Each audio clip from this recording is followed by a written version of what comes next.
Hey everyone, this is Seth from the Horror Syndicate, and this is another episode of BrundleFly's Rankins and Reviews. And tonight I'm going to be doing a individual review, and this is of the 2010 vampire apocalypse movie called Stakeland. This was directed by Jim Mickle, co-written by Jim Mickle, and lead actor Nick D'Amici. And the story follows Mister is a badass vampire killer. You don't know too much about him, and that's for a very specific reason. He doesn't like to get personal with anyone. Now the movie begins with Mister saving the life of a teenage boy named Martin, as a vampire kills all Martin's family, including his parents and his infant sibling.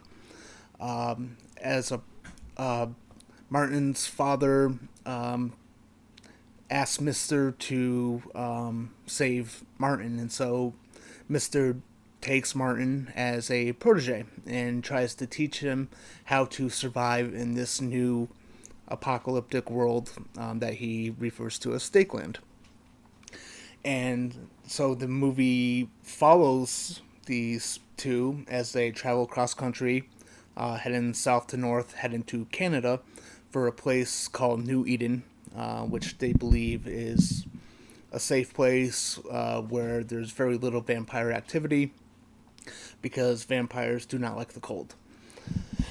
And along the way, they come across multiple different characters. There is a nun named Sister, played by Kelly McGinnis. There's a pregnant woman named Belle, played by Danielle Harris, and there is a former Marine named Willie, played by Sean Nelson.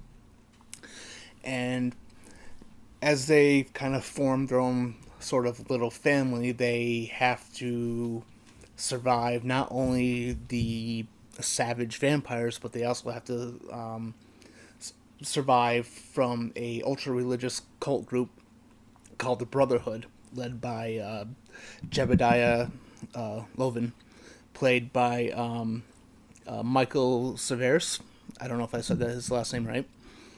And that's basically it. That's what the story is about. They're just trying to get to a safe place, and they have tons of different obstacles along the way. Now, what I get into some of the acting, I think Nick D'Amici is kind of an underrated actor. I would actually like to see him in more stuff between this and Late Phases from 2014.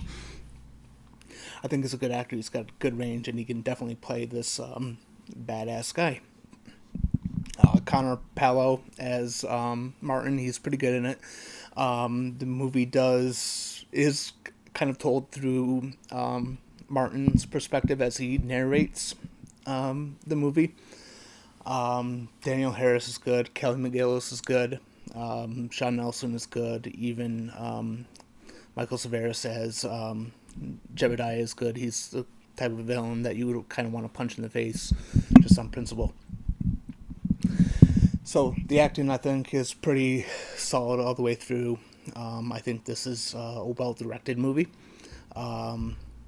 There's plenty of really good action sequences. There's one scene that just kind of shows how badass Mister is. It's when they first meet Sister, as she's trying to flee from a couple of members of the Brotherhood who have been raping her. And he just gets out of his car and he just he kills them both. And it's awesome how it's done. It's awesome how it's filmed. Then there's probably the best action sequence in the movie is where the Brotherhood, if I didn't mention this, I don't think I mentioned this. So the Brotherhood are not only on top of, they're, this really heavily religious group, and they are kind of aiding the vampires. They believe that this is their God's will, and that this is the purification of mankind. And so there's a sequence, a little bit, probably about halfway through the movie, where our main characters, they take refuge in this little community that's trying to, keep themselves together, keep themselves safe. And the Brotherhood show up in helicopters and start dropping vampires from the sky. It's a very cool sequence. There's a pretty cool sequence in a salvage yard. And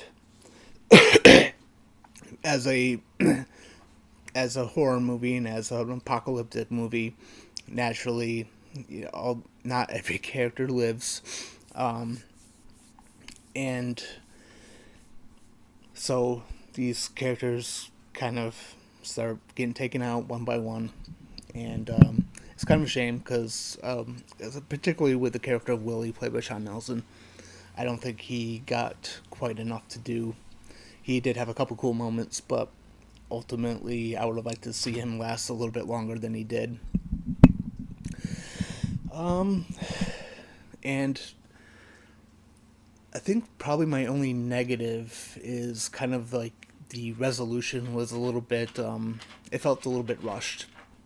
The characters come to realize that there is, because there's they have multiple different categories of vampires, and they realize kind of towards the end that they are dealing with one who can think and who is getting around their little traps and their and all the things that they set up to keep them alert if there's a vampire around.